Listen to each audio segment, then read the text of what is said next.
Hey, cheers. Nice. Ooh, it's gonna be a good show tonight. It's gonna be a good show. I can feel it.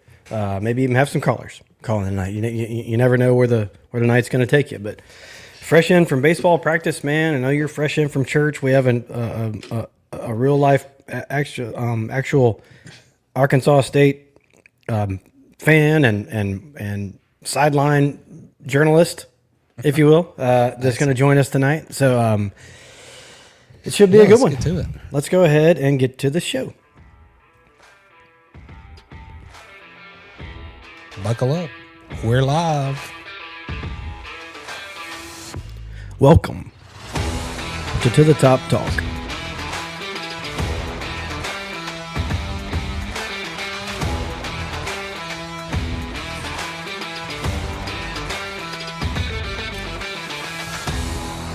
Greetings and salutations, everyone, and welcome to another episode of To the Top Talk, brought to you by Yingling Flight. To the Top Talk is the original and longest-running Southern Miss podcast in the market. We're recording this episode on, Pilo? Wednesday, November the 5th. From beautiful Hattiesburg, Mississippi, here as always with your break from the High Resource 4 propaganda to talk a little Southern Miss athletics. I am your host, Jason Bailey, and that guy over there, the one and only Patrick Lowry. Hey. Hit a golf ball today. I'm in a good mood. Saw that. You sent the one clip of the one you striped. I want to know what happened before, like right before that. Right before that, it may have been Top City. Second guy can play, right? Yeah, it could be on tour. Second guy can play. Tonight's episode is, of course, brought to you by Yingling Flight. Yingling Flight is a premium light beer brewed by DG Yingling & Son Incorporated, the oldest brewery in America. 95 calories, only 2.6 grams of carbs, 4.2% ABV per 12-ounce serving. Crisp, clean, refreshing taste. Now available in 12-ounce slim cans and screw-top 16-ounce pints. Pick yourself up some Yingling Flight today, especially if you're making that trip up to Jonesboro. Yeah. Wish I could make it. I really wish I could make it. I can't make it this weekend. Last baseball tournament, though. Trying to go out with a bang. Pilo, the people that are hanging on, before we get to our guests, you want to remind them how not only can they participate through comments, but they can also use their voice. Explain to them how to do that. Yeah, we'll throw up a banner to do that as well. There we go. So if you're watching us on the Twitter space or Twitter live, I guess you'll need to jump over to the Twitter space if you want to speak. You can do that, or you could just watch us on YouTube or Facebook, whatever you want to do. But if you do want to speak, that's the only way you can do it. So go over to the X space and then request to speak, and we'll get you going. Very good. What's happened since the last time that we recorded? Well, we had a bye week in football. You kind of tried to have to figure out what to do with yourself over the weekend, right? Mm-hmm. Sounds like you went and got new golf clubs. You know, I wonder what all the poor people do. We also had basketball is officially underway since the last time that we recorded for the ladies and for the men. Southern Miss finds themselves at the top of the conference standings alone after a Troy loss. Soccer, looking for a new coach as of like an hour ago, I think. Aww. So, I mean, the season has not been going well. So much love. Hate for anybody to lose their job. It could be. We did. Could have been your fault. Well, we didn't spend too much time on it. You couldn't. You lose like 20 in a row. Anyway, it got a lot colder outside, right? That's happened. Starting to feel like what most people would call football weather. Yeah. And we booked a fantastic guest. This is the first timer. After 10 years, you kind of talk to a lot of the same people over and over again. And we just reached out today to Kara, and she is joining us now. You can follow her at Kara_Richie. She lives in Jonesboro, as on the Workday Red Zone on at the Ticket Radio from noon to 2 p.m. Monday through Friday. She also does pregame at Wolf Howls at 107.9 KFIN on Arkansas State game days. And that's all that I know from her Twitter intro. So if we can, let's go ahead and bring Kara on right now. Kara, how are you? I'm doing great, guys. I appreciate the invite. I do have to say I'm a little bit, my feelings are hurt that you didn't send me any Yingling in advance of this Q&A. Yeah. But also, I will mention that you were right to tell your listeners to bring some with you if they're coming to Jonesboro, because fun fact, Craighead County is a dry county. Ooh. Ins and outs of that after we strike one stuff. Even in the city limits. So it's dry in terms of if you want to bring a cooler of bevies with you to your tailgate, you will need to stop at one of our neighboring counties and pick those up. If you went to have a beer while you were at Centennial Bank Stadium, well, they've got those, so you're good. Oh, So we're good. Yeah. it just if you want to buy a sixer, a 12-pack, a keg, you need to get that in advance. But you can get a beverage while you're at any facility, pretty much. So how far is the neighboring county? From Centennial Bank Stadium, you can be there in 15 minutes. Oh, well, that's not too bad. Yeah, it's not that bad. It's not that bad. Perfect. So Kara, so for the first time listeners tonight, just about you. I mean, people who might not be familiar with you, can you share a little bit about your history covering Arkansas State and how you first got involved up there?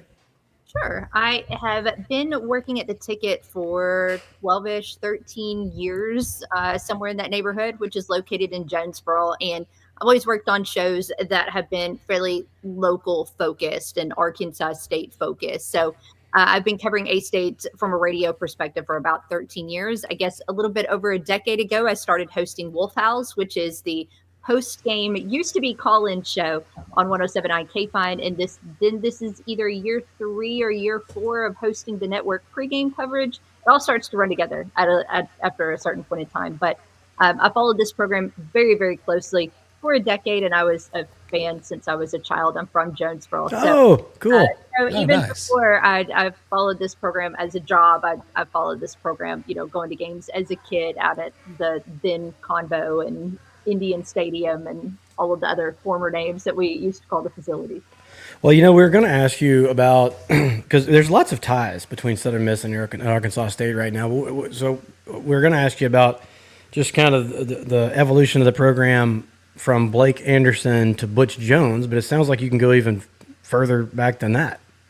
So I don't know if, let me lean back here a little bit. I have a shirt that is, interestingly enough, now filled with the name of former Auburn coaches, but it's when Nice. Blake Anderson got the head coaching job at Arkansas State, it was 2014. And the fun fact about that was he was Arkansas State's 5th head coach in 5 years.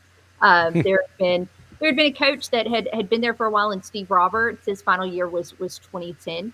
And then he was fired and replaced by his offensive coordinator, Hugh Freeze. Hugh Freeze was there for 1 year. Then Gus Malzahn was there for 1 year. Brian Harsin was there for 1 year. And then Blake came in and brought in a lot of stability to the program.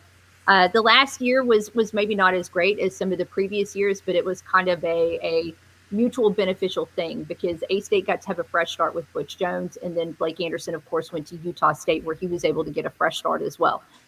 So I can certainly weigh in on his time at the helm or further back than that, or of course what's going on today. Awesome. Yeah. So what's the energy like around the Red Wolves fan base this season kind of compared to previous years? It's been up and down. Like it was a slow start, right? This team started out 1-4, and there were some games there where you kind of understood what unfolded. There were some really frustrating games in that 1-4 stretch as well. Game 2 was a historic game because Arkansas and Arkansas State have never, ever, ever played in football. So that was a first ever. Wow. Meanwhile, you guys were hosting Mississippi State. Like Yeah. A-State and Arkansas had never played. So that was a week 2 matchup. And it did not go well. A-State was just not ready for the size and the speed of Arkansas. It was lopsided. It was unenjoyable. Week 3, A-State hosted a then top 25 team at Iowa State. They lost that one, but it was close. It was competitive. You felt like things were going well. The following week, A-State goes out to Kennesaw State and just plays so bad in the first quarter that they dug themselves a mountain. So the fan base is frustrated there because Kennesaw State is coached by an Arkansas State alum. And at that point in time, Kennesaw State had like 2 wins in their entire history as an FBS program. And then you get to the conference opener. And Then you guys got it rolling, right? well, there was ULM between Kennesaw State. Oh, that was the end. That was the end. That was before. That was still when you didn't have your act together. Which it blows my mind because if anybody's listened to this podcast, ever since I feel like we gave Rayner his head start, his start, because Southern Miss was winning the game. Was that 3 years ago, Pilo? Yeah. At Arkansas State. 2023. It was so Southern Miss is pretty much got the game in hand, knocks the starter out, and here comes this guy Rayner, and single-handedly won the game after that. So I've been a believer ever since then. I've compared him to Malik Willis. I think he's got that kind of talent. So you're kind of running through the schedule there, but yeah, just you lost the 4 in a row, and now you've won the 4 in a row. And what a gauntlet! We talked about this too, going for Georgia Southern, Troy, and Southern Miss. That's 3 games in a row, and Southern Miss having a bye in the middle of that. But so how in the world did y'all lose to Kennesaw and Monroe, and then you get your crap together and look like possibly the best team in the league? How does that happen? Well, one, Kennesaw is a little bit better than I think people realized in week 3. Most likely they're going to play for a Conference USA championship, right? So that's not a bad team. The ULM game is the one that is going to stick in the craw for a really long time, because A-State had a 15-year win streak over the Warhawks and went and lost that game. So it was just, at that point in time, it's 4 straight losses, you're reeling. And I think a lot of the fan base maybe didn't quit at that point in time, but just kind of said, all right, you got to show me something or I'm out. Well, then we know what happened after that. A-State was able to get it together and had that really insane win over Texas State. And so people got back on board a little bit then. And then this team had not had a lot of success winning on the road in Sun Belt play. They go and they get a 1-point win at South Alabama. You get back to Jonesboro. You have a game where you don't have to go down to the wire against Georgia Southern. So the momentum is building there. A-State ran for 1,000,000 yards, or at least, 266 in that game. So you started to see some aspects of the offense that you hadn't seen before. And then that gets us to last week, where you go on the road. You play a team in Troy that had played so well this season, and you just dominate them defensively. So part of the reason why it's going this way right now, A-State had 71 newcomers to start the season. It took a minute to get it together. Butch Jones has said we had to let it bake. It took a minute to bake in the oven, and now I guess the timer's going off. It's ready, especially on the defensive side of the ball. That's a good way to look at it, for sure. So yeah, this weekend's matchup, obviously between the Eagles and Arkansas State, has really some real intrigue. How are folks in Jonesboro kind of viewing this game? I think there's a lot of excitement. There's a lot of intrigue with Blake Anderson coming back to town, but the big thing right now isn't so much the people that are involved in either program. It's the fact that this is probably the most important game that has been played at Centennial Bank Stadium since December the 2nd of 2017. So you go back to that year, and unfortunately, since the Sun Belt has instituted a championship game, by the time you've gotten to November, A-State has kind of been out of the running, or they've been in a situation where maybe you could sneak into that game as the West Division champ, but you need Troy to lose once, and you need the Cajuns to lose twice, and you need ULM to beat somebody. Like, you need all of these different things. A-State is in control of their own destiny here. You beat the Golden Eagles, all right, all of a sudden you're in first place. You've got 2 more to go, one of which is at home. So there's a lot of excitement about this because, again, you haven't had a game with this much on the line since the regular season finale of the 2017 season, which was a de facto championship game against Troy. So the buzz is building for sure. And then you've got the storylines that go along with it. Yeah, well, let's talk about some of those storylines. So there's a few former Golden Eagles on the Arkansas State roster. Kenyon Clay, Will Saxton, Ethan Crawford. And then, of course, there's Blake Anderson kind of coming back. And there's even more than that. Charles Huff and Butch coached together at Alabama. It seems like there's. I was looking at it earlier, and like every time I turned around, I'm like, oh, there's a new thing. So, but let's talk about those players real quick. Kenyon Clay, he's carrying the ball a lot for you guys. I think Saxton's starting. What are your thoughts on those players? And do you have any insight as to kind of their psyche heading into this weekend? Obviously, I would feel like there's probably, a little extra juice there. Sure. I would feel like there's probably a little extra juice at a lot of different places. Kenyon Clay and Will Saxton, by the way, is starting at right guard. It's been a few weeks. I get to do the pregame player interviews, which is one of the favorite parts of my job. So I got to talk to Will Saxton for the first time actually last week. And of course, the players are always one game at a time. So we didn't look ahead to Southern Miss. I did talk to him about being teammates at Southern Miss with Kenyon Clay. blocking for him and being reunited there. And he talked about how great of a relationship they have had going back to Hattiesburg. So that was really cool. But, Kenyon has been a really important guy for the A-State offense because A-State lost its leading rusher in a preseason 3-time all-conference selection as both you had a running back, kick return, all-purpose player in Jaquez Cross. And he got injured in practice between game 1 and game 2. So it fell to Kenyon Clay and then to sophomore Devin Spencer to kind of pick up some of that load. And Clay's done well. You go back, especially to the game before last against Georgia Southern. He rushed for over 100 yards. It's the first time. So did Devin Spencer. First time A-State has had a pair of 100-yard rushers since 2016, something like that, in the same game. So he's been a big contributor. Will Saxton has played really great up front as well. And then Ethan Crawford is there in the quarterback room as a backup. So I genuinely wonder if there's more guys on the A-State roster who scored touchdowns for Southern Miss last year than there are on the Southern Miss roster that scored touchdowns. I don't know. It's last year we did not score a whole lot of touchdowns for sure. Yeah. I did go back and it's completely irrelevant to Saturday's game, but I went back and looked at the A-State and Southern Miss box score from last year, and the first touchdown for USM was scored by Kenyon Clay. The second one was scored by Ethan Crawford. The third one was scored by Washington, and then the fourth one again by Crawford. So I was like, none of these guys are. This box score doesn't matter. Nobody who played in this. Yeah, isn't that? And you've been around it for a while. Do you think? Isn't that just kind of how college is going? Football. Like you guys had 70-something new players. We have. God, how many new players have we got, Pilo? 90. Yeah, I mean, just the entire overhaul of rosters. So. Yeah.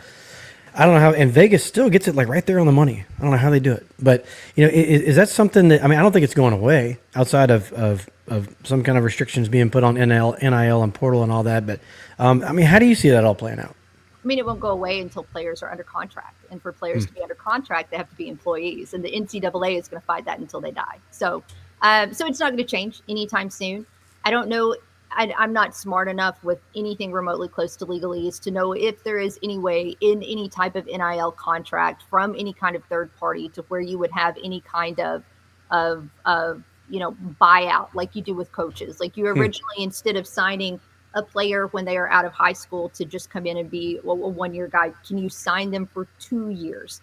And then if they leave after their freshman season, then the team who gets them has a buy. I don't know. I doubt right now there's anything even close to that is legally feasible, because even if somebody tried that, we know that the NCAA is like 0 for its last 80 in court. So anything that happens, somebody would just contest anyway. So right now it just is what it is. I know we're obviously football focused today, as we should be with what's coming up Saturday, but I'll also point out that the Arkansas State men's basketball roster has 15 new players. There's not a single returner from last year. So there's a lot of just we've got some of that going on too. Yeah, there's a lot of just walking around on campus right now with these different sports and teams and just being like, who are these people? Thank God they have names and numbers on the back of their jerseys, or we would be lost. I tell you, and we kid with one of our good friends, Trey Sutton, who's the all-time hit leader in baseball at Southern Miss. These historic records are like probably safe forever.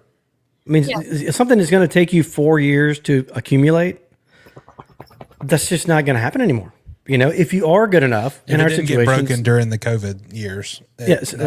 Southern Miss and Arkansas State kind of in the same boat. Let's just say we have a guy that's good enough to come in, like his first year, he sets the world on fire. Those 40 touchdown passes.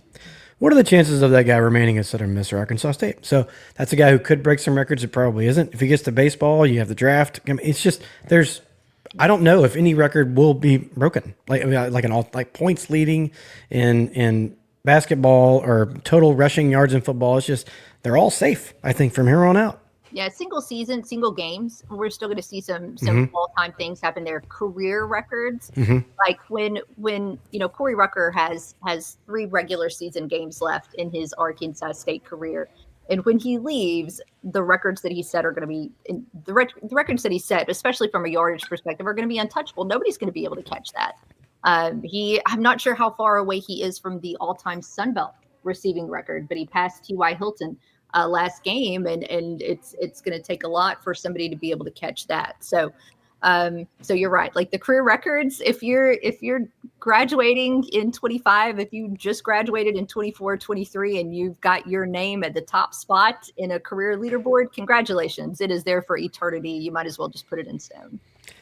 Kara Ritchie joining us tonight from Jonesboro, Arkansas. She's an Arkansas State expert, and and she's a dog lover. I see the pup keep popping up. So not only is Kara joining us, but also what the dog's name is. This is Crash Davis. Ooh. I had to put away his squeaky so we wouldn't hear it throughout the show. So I have his squeaky kind of hidden beside me. So that's why he's already a stage 5 clinger, but he's extra in my face. Well, Buddy the dog at my house will bark at some point. He's a puppy. We also have an 11-year-old dog, and they're going to start barking at some point. Whenever that happens, we take a shot. So just buckle up. Okay. Yep. Fair enough. We did get a comment on that last about the records from one Jeff Russo, father to our first baseman, Matthew Russo, who said that Matthew was going to break the stolen base record at Southern Miss, which is funny for many reasons. That might be like actual stealing. Like the bases are, no longer on I the know field. one record he might catch is the hit by pitch for sure. Matthew's a magnet. Baseball always has a guy like that Yep. for whatever reason. That's the last person I want to peg, but yeah. Absolutely. Hey, what do you see, Kara? Getting back to the Arkansas, the football. What do you see as the biggest strengths of this year's Arkansas State team? You've talked a lot about rushing, and then we all know Rayner. Butch Jones is an accomplished coach. But if you had, what is the biggest? I guess maybe if something happened, what would be the biggest concern to you? Like Rayner going out, or what's the deal there? The thing with this team this year is that they're not going to blow anybody away on paper. When you look at specific players, obviously, yes, Rayner is very, very important. He's a big key to A-State success.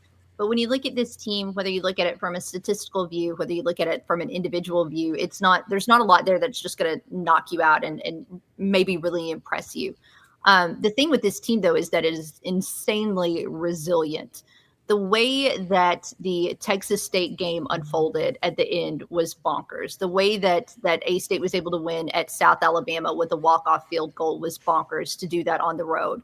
Flashing back, and again, to flashback to Texas State, that game was tied 10-10 at the end of the third quarter.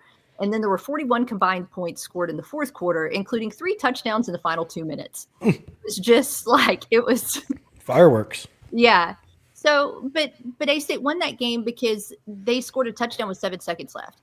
A-State won the South Alabama game again because there was a walk-off field goal. A-State was able to win at Georgia Southern because although it wasn't always perfect, and A-State in fact trailed at one point in time 14-0, and then 21-10, A-State was able to battle back. And then Troy is kind of the first game where there hasn't been a time where A-State has trailed in a long time, and A-State started fast and that one and dominated. But it is a resilient team, and that is probably why there's still a lot of people that aren't really on board with A-State, because that's not something you can measure in a stat. It's not something you can go and see, how does A-State rank out of the 134 teams in college football in resiliency?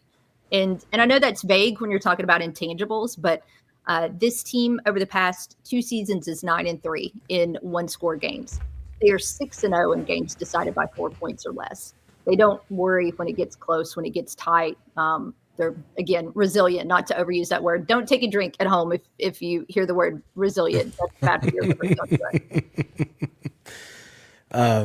it. Patrick, there was a comment that came up a minute ago. Can you throw that back up there? Yeah. Casey Cochran chimed in and said, will Kenyon Clay rush for 100 yards on us? The ex-Southern Miss boys is going to play with a chip on their shoulder. So I guess that's a question for Kara, I think. What do you think about Kenyon's? Yeah. I will tell you, I don't know if concern is necessarily the word I would use, but there are questions for the Arkansas State offensive line. Tristan Smith, who has started every single game at left guard and played very well, suffered a season-ending injury in the Troy game. And so he is not going to be available for the rest of the year. A-State is going to be relying on a redshirt freshman to step up there. And Baker North has talent. They believe in Baker North, but he is very untested. So how that plays out is a little bit of a concern. There have been, some next men up moments for that O-line already. A-State lost its right tackle at one point and had to move the left tackle to right tackle, had the backup left tackle step up. A-State won the Texas State game with their third string center playing for the entire second half. So the O-line has had to navigate it a little bit, but this is going to be a new challenge without Tristan Smith there. And of course, how the O-line plays heavily impacts how Kenyon Clay and these other runners are going to fare for A-State. For sure. Cool. We know all about that O-line stuff. When you look at Southern Miss, kind of what stands out to you about their style of play or key players? I mean, they're annoyingly good at everything. And I know that, I've heard some of the comments from Charles Huff this week talking about, Butch Jones is trying to make us out to be the 85 Bears, and we're not. But there's so many really good things that they do. And I was going through and just looking from a statistical perspective earlier. And I think what stands out is that there are things that Southern Miss is really good at offensively. There are things Southern Miss is really good at defensively. And there are some really strong aspects of special teams as well. So when you have all three phases of the game that are able to do some good things with like the blocked kicks for the special teams, and when you have a team that just flat out is not shooting themselves in the foot because they don't turn it over, and they are good at forcing all of those turnovers, it just drives home the point that this is going to have to be the most complete game of the season for Arkansas State to be able to have a chance to come out on top here and take over first place in the West. Yeah, I think if there's a way that Pilo and I would describe our team is just opportunistic. But that being said, I can't figure out if I like our offense better or our defense better, right? Then, I will feel like our defense had played one heck of a game. Then I'm like, well, why would we give up 30? There's so many big plays. There's interceptions. There was, tackles behind the line. We sacked the quarterback 5 times. We still gave up 30 somehow. So some of that has to do with getting the big lead and taking your foot off the gas. But at the end of the day, it still happens, right? And then there's another way we've been opportunistic is, interceptions in the end zone, like a ball thrown from like the 3-yard line, a fumble at the one blade of grass line, or our season could be a lot different right now. That being said, it keeps happening, so at some point we're over halfway through the season. Maybe that's just how this team does it. I'm not positive, but I would think that if Southern Miss were to have a bad day, or maybe if I'm Arkansas State, I think I'm trying to make that big play. Right, that's one thing that Southern Miss has been pretty good at not giving up. Between the 20s, there's Southern Miss has a tendency to give up a bunch of yards and then really clamp down in the red zone. So I think that if Arkansas State is looking to have to win the game, I think that some of that's got to happen on their side. This has not been a super explosive A-State offense. And the thing with the A-State offense is that it just hasn't really been consistent. And that is game to game and sometimes drive to drive. This A-State offense, when you get them in a 2-minute situation, they are an unstoppable machine. And it is fascinating how quickly the chains move and how it seems like every one of those 2-minute drives ends up in the end zone or with some kind of points on the board. But then there's other times where it is just a grind. And I don't mean a grind in the positive way where you're getting 3.5 yards every play so you're able to move the chains. I mean, a grind is that it just looks like it's so difficult, which is a little baffling because, you're led by a returner there. You've got some other great talent around that field. Corey Rucker is, of course, the guy that's going to jump out for everybody because he's been in the Sun Belt for a minute now, played in his 6th year. But it just hasn't been consistent, and the red zone has been a bit of a problem for A-State. So haven't really had a ton of the chunk plays, haven't really had a lot of the consistent success in the red zone. But again, this is just a team that somehow has been able to get it done, and for 4 straight games now. So what kind of game do you think is going to happen? Is it going to be more of a defensive battle or a shootout? I know you've mentioned Patrick always does our weather report for us, but I think I saw you tweet out that it's going to be fantastic weather. So maybe there shouldn't be, like our last game was just rain sideways the entire time. Patrick whiffed on that one. He was like, it's not going to rain till 11. And then as soon as they kicked it off, tropical storm like stuff. It was very. I could not have been any wetter. But but what kind of do you look for? More of a defensive battle, or should we expect a 40-37 type of game? I think A-State's. I think the under on A-State is hit for like 6 straight games. So the defense is steadily continuing to get better. It's significantly better than it was just a few weeks ago. So that's going to be a part of it. I'm not sure what to expect from the A-State offense because again, there are games where they look fantastic. There are drives where they look fantastic. You flash back to last week against Troy. A-State was up 17-0 pretty early and then was only able to add 2 field goals to it as the rest of the game went on. So this is a really long way to say I don't know. It's something that it could be a 48-45 final, and even though that would be a little bit out of the norm for both of these teams this year, it wouldn't necessarily shock me. It could also be 15-12, and again, not really something you go into a game expecting, but I don't think I would be shocked by it. I do think it'll be close. I do think it is going to be a competitive game, but unfortunately, in terms of exactly how it is going to unfold, I've seen too many versions of A-State football this year to really give you like a great answer on that. Yeah, and right now the over-under is sitting at 56.5. So. Like and now that I threw that out there, like this again, now that I threw that out there, it will undoubtedly be high. Oh yeah, no doubt. Yeah, 54 to be like an old Conference USA game back in the day, where just nobody played defense for sure. Full on fun belt, air it out. Yeah, whoever scored last wins. Hey, what's the perception of Southern Miss within the Sun Belt right now? I mean, from an Arkansas State perspective, newcomers to the league, what do people think about Southern Miss? I think there's maybe a question of like, why didn't this happen before in the sense that you've got 2 regional-ish teams, both that are in the group of 6, both that are, I guess, in probably similar-ish size communities. You've got some good fan bases. Like why were there never any non-conference games? Why were there never any non-conference matchups? These are teams that haven't really played a ton for the fact that they're situated, 7 hours apart, which is not an insane amount in the college football landscape. So, I will say that, there was not a lot of success against Southern Miss historically, even though there were not regular matchups. I'm looking forward to baseball this year because A-State has never beat Southern Miss in baseball. So there was also I know, right? But at least it's in Jonesboro this year. To see that pitching staff this year. At least it's in Jonesboro this year. So. Oh, I was about to say you're gonna have to come out to the Roost and have a beer. But A-State almost got Southern Miss in game 1 last year, and then unfortunately just couldn't quite pull it off there. And then I think that was also a series where over the weekend, once you got to the 3rd game, like the A-State starter got hurt, and then it was just kind of went downhill from that. But at least the first game was very competitive. But again, like this, it's just kind of like, all right, why haven't these teams played very much? But this is fun. It's somebody else in the West. It's somebody I've enjoyed the Sun Belt expansion because even if it's been fan bases that maybe annoy me online, they've all been passionate. So everybody that I've interacted with around the Sun Belt from the 4 new additions, and even going back to App State and Georgia Southern when they joined the league, like they're passionate fan bases. They want their team to succeed. They have high expectations. So I really like that aspect about it a lot. For sure. State has been a disaster in Hattiesburg with the exception of very, very few games. Yep.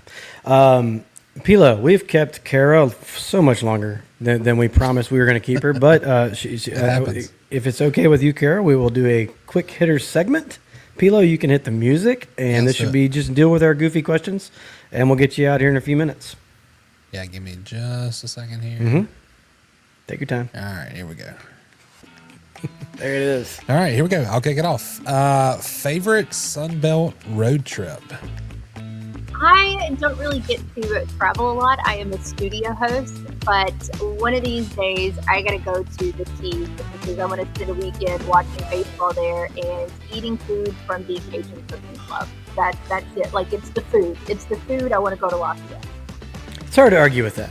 I would say we're pretty close, but it is hard to argue with South Louisiana and and that for sure. What's Sorry, the I'm tough? so bad about giving short answers. I gotta shout out Mobile as well. A-State played a lot of bowl games there, and I've always had a good time going to Mobile. Probably Downtown Mobile, very underrated. Yes, Very yeah. underrated, for sure. What's the toughest stadium for visiting teams in the league? Ooh, I don't know if it's necessarily the toughest stadium or just the fact that they've been really good since they've joined, and maybe James Madison. But I know that in Statesboro they're pretty proud of the power of Paulson. They have a very good record there as well. So I would give a hat tip to those teams. All right. Blake Anderson or Butch Jones? I don't want to answer that at all. and I'm gonna dodge that one. And the reason for that is because Blake was very good to us in the media. Mm-hmm. Butch is very good to us as well. And I had an interview with Butch today. But look, Butch is my guy right now, so I will ride with Butch. But I want to be clear that is not because I have anything negative to say about him. For the Southern Miss fans that are making the trip to Centennial Bank Stadium, what's the best item for purchase at the concession stand? The nachos are going to be they've got the really good, pork barbecue nachos there that are absolutely my favorite. There's even though we get treated to meals in the press box once a season, I have to go and I have to make sure and I get my nachos and load up on those because they're absolutely delicious. Yeah, I'll have to let my wife know about that. Let's see, boiled peanuts or roasted? No. None? I'm in pass. Popcorn? Wow. What about this, beer or wine? Beer. All right. Go to pregame hot spot in Jonesboro.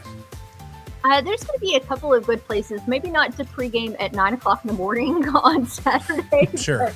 But I don't know. We'll spin it to post game on Saturday because Saturday there's going to be a few places that are actually really convenient to Centennial Bank Stadium.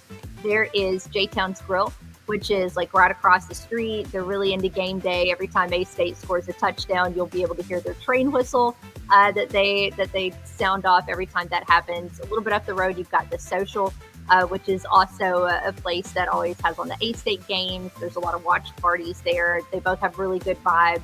And I like going to both a lot. But I will say for fans that are coming in, there is the Alpha Pack Party, which is in Tailgate City. And they're going to be doing both a pregame and a postgame. So if you get one ticket, you can go to both. And they do have your beverages and food and things like that are included. They're going to have a band on a pontoon for the after party. Nice. Interesting. Yeah. Very interesting. Yeah, there's a pond, right by the stadium. So just throw a band out there on a boat, and it'll be great. Love it. Two more, and we'll get you out of here. This is a question that we ask all our guests. But so you can only keep 3 apps on your phone, and they have to be downloaded apps. What 3 apps are you keeping? I have to keep Twitter because I'm on there too much. It's embarrassing. It really is. I have to look at my phone now. Because I don't know. I feel so put on the spot here. I have to keep Twitter. Can I use these apps? If I don't have YouTube on my phone, can I still go to it on my laptop? Okay, all right. Probably just Twitter and Reddit and Instagram. Everything else I can look at on my laptop. But those are the really good time wasters when you need to scroll. For sure. All right, last one. Give us your prediction. What kind of game do you expect, and what is your score prediction?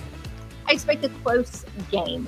So whether that is 18-16, whether that is 32-28, I expect something that is going to go down to the wire because that's just usually how games play out at Centennial Bank Stadium. So watched a lot of those in the past couple of years. Wouldn't be surprised if that's what we see. I have to be an A-State homer, obviously. But I'll go 31-28. We'll see another Clune Van Andel walk-off field goal. Why not? He's already got one this year. Nice. There it is. Hey, sounds like a heck of a game to attend. I hope everybody has fun that's making their way to Jonesboro. I remember that you can follow Kara at Kara_Richie on X. And Kara, thank you so much for joining us tonight, providing all the insight Is there anything else on your way out the door that you'd like to tell all of the beautiful people from Jonesboro and Hattiesburg that are tuning in to the show tonight? No, just again, remember, Craighead County is dry. Make sure you get your cases of beer on your way to the facility. But other than that, you're going to have a good time. There's a lot of nice people in Jonesboro. We're going to be welcoming. Make sure that you are in your seats and take pictures of the waterfalls. So that's it.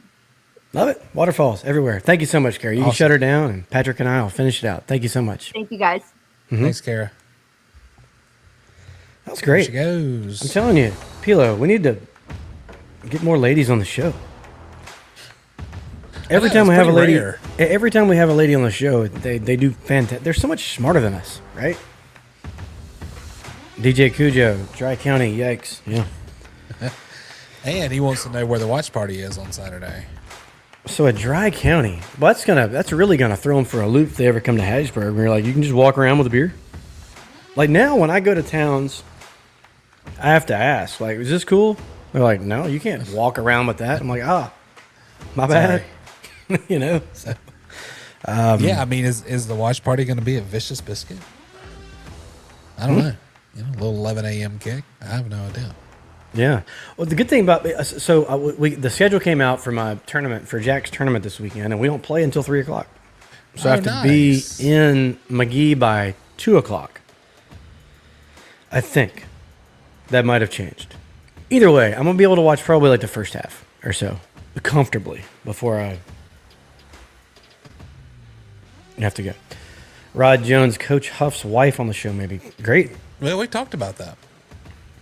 Boy, I think she would run the whole thing. She would. By the time we got done, I'd be like, is it her show? Is it, you know? Do you just want to, we're going to shut her down. You can finish it on out. I think that's how that would go down. Yeah. So, and remember, we appreciate all the comments that are coming in. Do you have any comments about what Kara said there? I thought she was fair in all of her assessments. And, you know, but if anybody is making that trip, you know, what are your plans now that you know that you can't buy beer once you get there? You know, that was a great tip, by the way.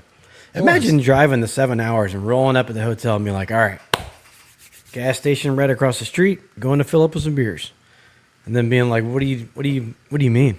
You know? So this is Arkansas. Yeah. Cray. But thanks for comments, and if you want to have your voice heard, remember you can go over to the X space and get after it right there. We're gonna, you know, probably sit and do this for about another 15 or 20 minutes and then shut her down. A PSA from my wife once more. Katie Bailey is the fundraising chair for Sacred Heart PTO as they're looking for sponsorships for the Sacred Heart 5K and Fun Run on December the 6th. I will be running in it. If you join me, you will definitely beat me, but I will finish. That's my only goal. Sponsorships start at $300 and entries into the race and include entries into the race, a t-shirt with your name on it. For more information, email shscrusader5k@gmail.com. And, you know, we kind of went over the football standings already, Pilo. Yeah, Kara made a good point that this is such a huge game because if Arkansas State were to win, then you would have, let's see, Southern Miss would be 4-1. Troy would be 4-1. Arkansas State would be 5-1 with a win over Troy and Southern Miss, right? Yeah. So they would have that tiebreaker. So it's a humongous game in that regard. The other side of the state of the standings, James Madison and Coastal are kind of running away with it at 5-0 and 3-2. Old Dominion still has kind of an outside shot there at 3-2. Yeah, Coastal's figured it out. A little shaky start for them early too. Kind of what Arkansas State did. Yeah, won 3 of the last. It blew my mind when they weren't just running away with people. Yeah, I mean, I feel like, I mean, now that we have Braxton, you know, I'll take my guy Braxton. But if we didn't have him, I would say that's probably the best player in the league. That's how much I like him, and it blew my mind that they were losing to people like Monroe. So yeah. So anyway, they definitely need. I know there'll be a plan. Disruption and. I like the sound of questions in the O-line. That should free us up to attack. So you would think, when's going to be our stub our toe game? I hope we're past that. Yeah, maybe it was Tech. Maybe that was it, right? Yeah, that was definitely a stud. Okay, poll results. We did the poll late today, so that I know that it's still getting updated. If you can go ahead and pull that Yeah, up, I'll pull I'll that describe up. it. So the poll that we ran, it says 29 home games total at Reed Green Coliseum this year for Southern Miss women's basketball and Southern Miss men's basketball. How many games will you attend? The four options that we gave are 0 to 5 games, 6 to 10 games, 11 to 20 games, or 21 to 29 games. So if you have it pulled up, can you update us on the results so far? Yeah. So I'll go from last to first. Okay. So coming in at last place is 6 to 10 games, so at 8% of the vote. Then we have 21 to 29 games, which is the highest, at 11%. 11 to 20 games at 13%. And the heavy favorite, unfortunately, right now is 0 to 5 games. That hurts. It is. I mean, yeah, that's unfortunate. Yeah, there's no way to spin it. I'm like, well, you could. No, it's no good. Hey, you got to win more basketball games. I do think that there's some excitement around the women's basketball team. Oh, yeah. You know, if you didn't watch that game, it yeah, was. there's some definitely some momentum that we can latch onto there. Women's sports never draws like the men. It just, I don't want to say never. Very rarely do women's sports draw like the men. So that's probably where a lot of these answers are coming from, right? Yeah. They weren't going to the women's game anyway, and now they think we're terrible at basketball, so maybe they're not going to the men's. I guess that's where it is. Sure. Halfway through the year, if something changes and we turn it around, we should run this poll again and see where we shake out at that point. Yeah. As it is right now, I think if you're planning on going to Reed Green Coliseum, when you show up, you can probably get a ticket. So, get in where you fit in. If you find yourself in Section G, I'll give you a high five and sell you a G-Spot shirt. We would like to thank our title sponsor once again and remind you that Yingling Flight is available in 12-ounce slim cans and 16-ounce screw tops, along with traditional 12-ounce cans and bottles like this one. At most retailers, go ahead and buy yourself some Yingling Flight today. Yeah. Tweet of the week. I think it's that time. Okay, it's a good one. Do you want to do it? Yeah, I'll do it. This one is a name. If you're a friend of the show or you watch us or listen to us a good bit, you'll know this name. Good friend of the show, Scott Watkins. Scott Watkins TU, at Scott Watkins TU. And his tweet says, a key stat working against Southern Miss against the Red Wolves this weekend. USM versus dog teams, 0-2. USM versus non-dog teams, 6-0. Oh, it's so good. Because, of course, Jack, right? Yep. The Bulldogs and Mississippi State. Also Bulldogs. Yeah. So, yeah. USM versus dog. Anyway, I saw I that mean, I'm earlier, and I was hoping like, that the wolf is a wolf. It's dog-ish. It is dog-ish, but it's dog adjacent. It is. If a wolf rolled up right now, I'd be like, is that a dog? No, it's a wolf. But it would be tough, right? I would be a little bit more scared. That is a great tweet. Good job, Scott. Let's get to the Sun Belt Conference football. Is there anybody hanging on or anything? No, we're good. Okay. Let's go ahead and get to the Sun Belt Conference football pick'em and just make sure that it's getting to the point of the season where I'm just going to have to go opposite of you. I just hope you have a terrible. Yeah, I mean, I know that the Eagles didn't play, but we still did the pick 'em. Okay. Well, update everybody on it. Now, I will say that the Sunbelt Football Pick'em is brought to you by J.C. Cook's Barbershop. The Cook name has been synonymous with barbering in the Pine Belt since the 1940s. Owned and operated in Oak Grove since 2005 by Chris Cook. They're located in West Hattiesburg at 5266 Old Highway 11 and Suite 80 in the Liberty Shopping Center. No appointment necessary. Pop in and get a haircut today.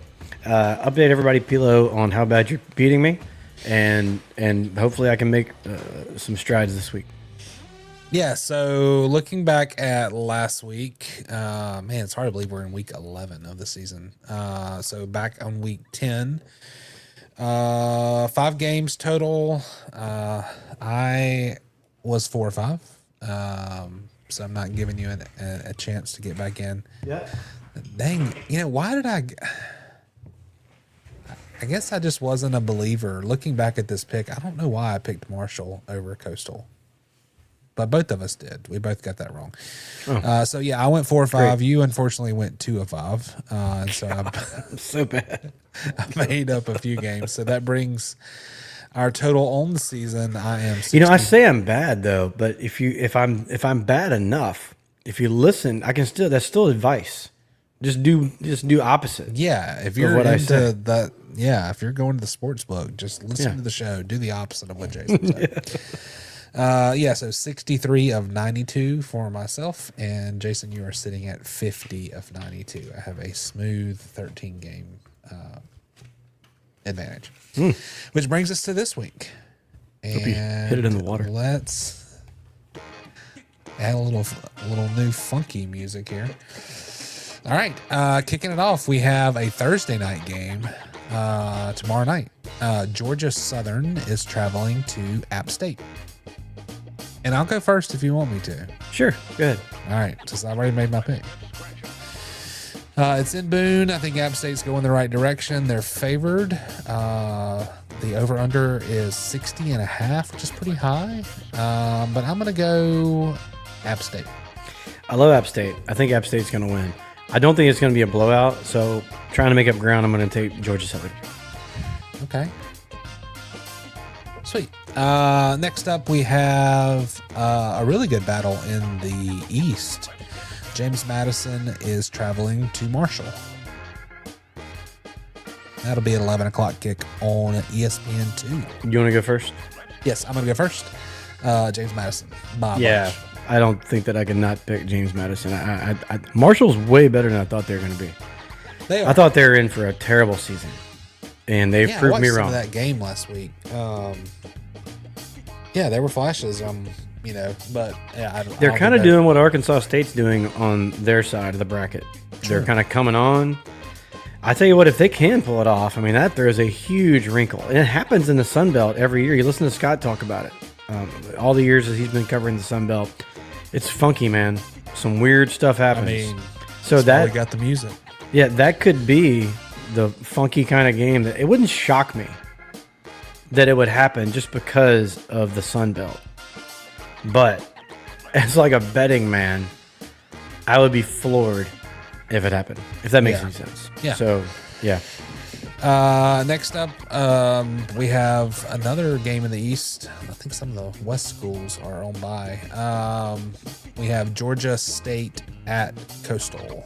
And yeah, go ahead. Can I go first?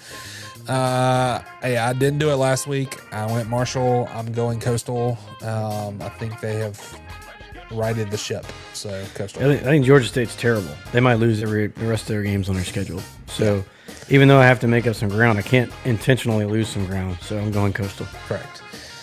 Over in the West, we have Texas State traveling to Louisiana Lafayette.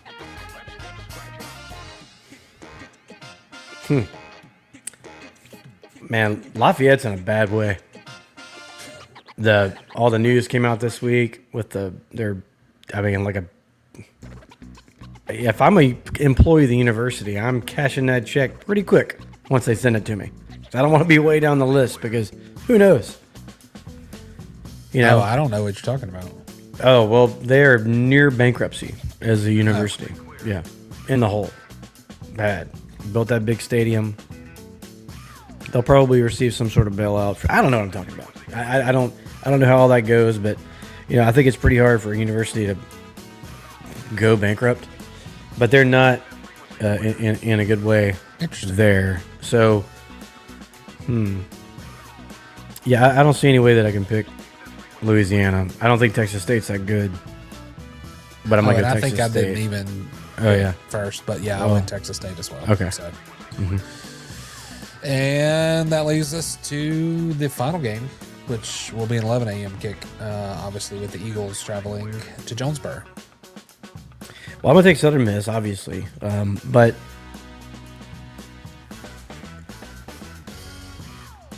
as far as the score prediction... Yeah, let's do that.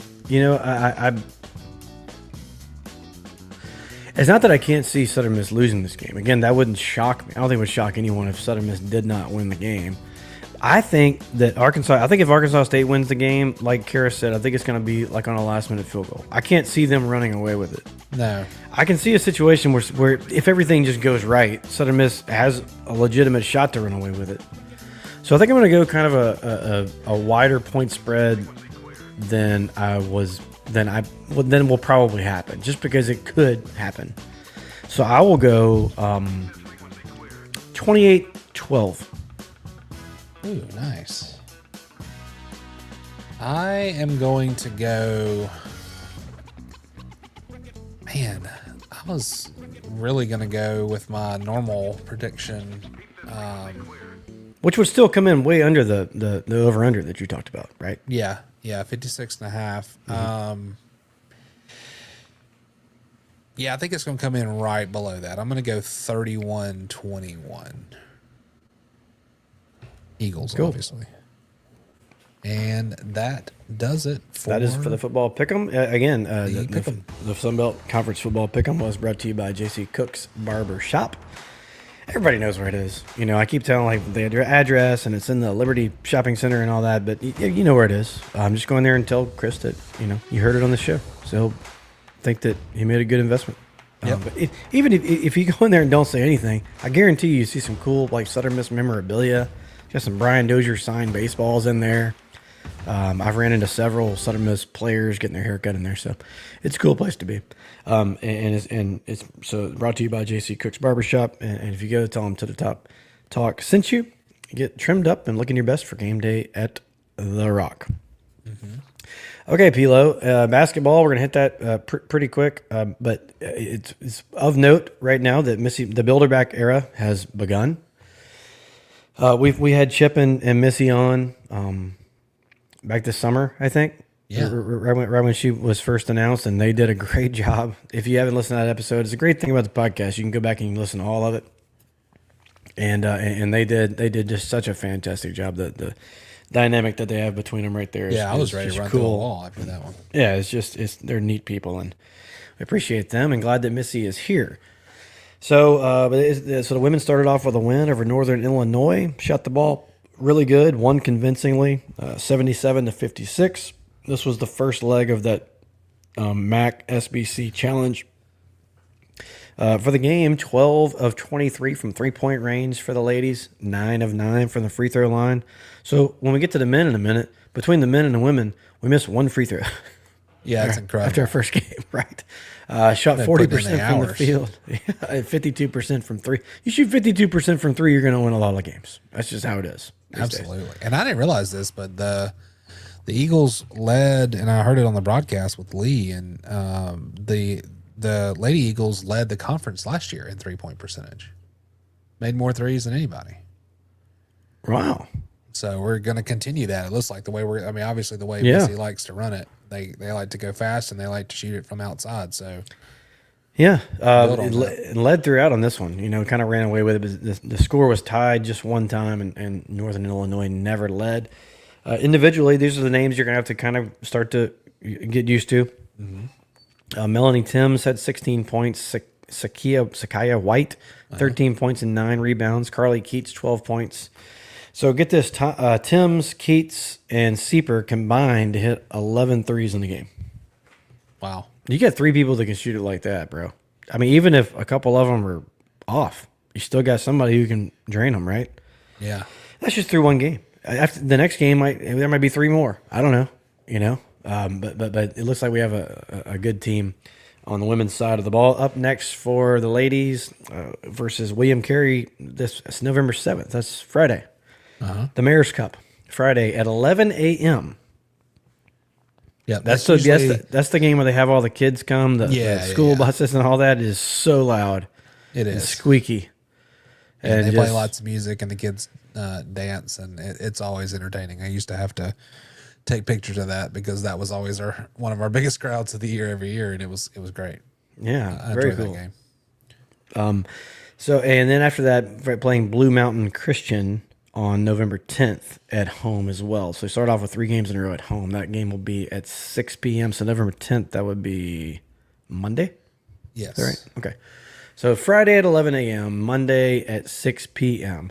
On the men's side, men started off losing a game. We did have to go all the way to Buffalo, New York. And after losing that game to Houston Christian, I think there's a lot of eyebrows raised. And then you go to Jackson State and kind of handle them, right? You're like, well, you know what? That's not easy to do, to go into Jackson and play in that gym, right? And come out of there with a W, especially after losing to Houston Christian. I mean, I thought that took a lot for the guys to do that. Then going all the way to Buffalo, New York, lost 85-79. Actually had a 15-point lead at one point in the first half. But Buffalo came back. Ryan Sable, he just got hot, dude. Scored 32, hit a ton of threes. Southern Miss led by 2 at halftime, 38-36. Then scored 41 points in the second half. So it's not like we didn't play good. We just gave up 49 points in the second half. And a lot of those, I don't even think you would consider them good shots unless you're Steph Curry. They just kept making them. Yeah. So I didn't feel like there was many just defensive lapses. It was just their guy got hot, and there just wasn't anything we could do about it. Southern Miss dominated in the points in the paint, 36-20, shot 50 points. So if I'd have told you just before the game, we're going to dominate in the paint, lead, score 16 more points than the other team does in the paint, shoot 54% from the field, 33% from three, and 95% from the line, which was 19 of 20. I don't think you look at that and say, like, I don't think you're going to get it done, right? 19 of 20. 19 of 20. We hadn't done that since Saquon Stone. No. Used to Southern Miss make did everything. play 14 guys, right? Still trying to figure it out. Entirely new roster. Yep. There's 2 players that I can identify. 3, including Izze from last year's team. So a whole new team, played 14 players. 8 of those players played 10 minutes or more. So trying to figure it out. Isaac Taveras, the good thing is he has the ability to be a dude. He scored 28 points and had kind of a sour ending to the game. I don't know if you watched it, P, but probably some frustration, and he kind of halfway threw a punch, and connected with this guy and got ejected from the game with like 25 seconds to go. So until then, it was really something to kind of hang our hat on, and then just like the ultimate bummer.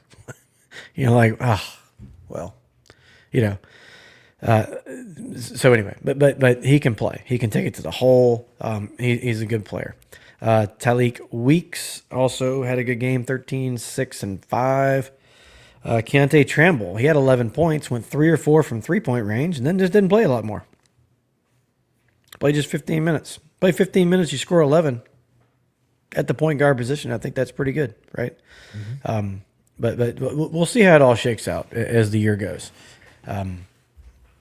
So in other Southern Miss news, there's some Southern Miss tidbits that came out late, and I'm going to enter this. I hope my wife actually did it earlier. I sent her a text. Anyway, so for the last game of the season, Southern Miss Athletics is hosting the inaugural Turkey Toss Cornhole Tournament on November the 29th.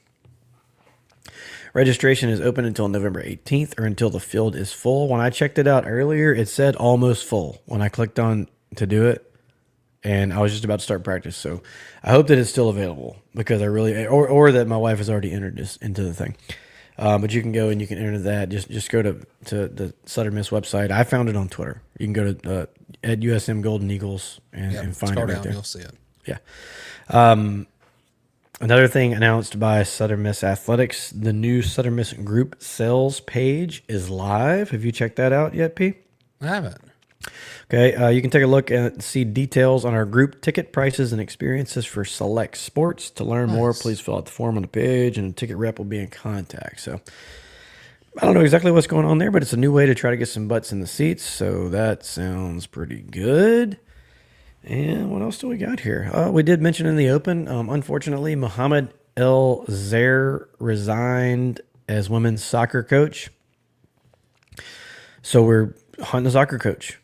And it was just too bad this year. It just didn't work out for whatever reason. Who knows? I don't go to the games. You don't, it's just, I know that we weren't winning any of the games. And most of them we weren't very competitive. So when that happens, as a coach, you go do something else. That's just how it works. It's a dog eat dog world, right?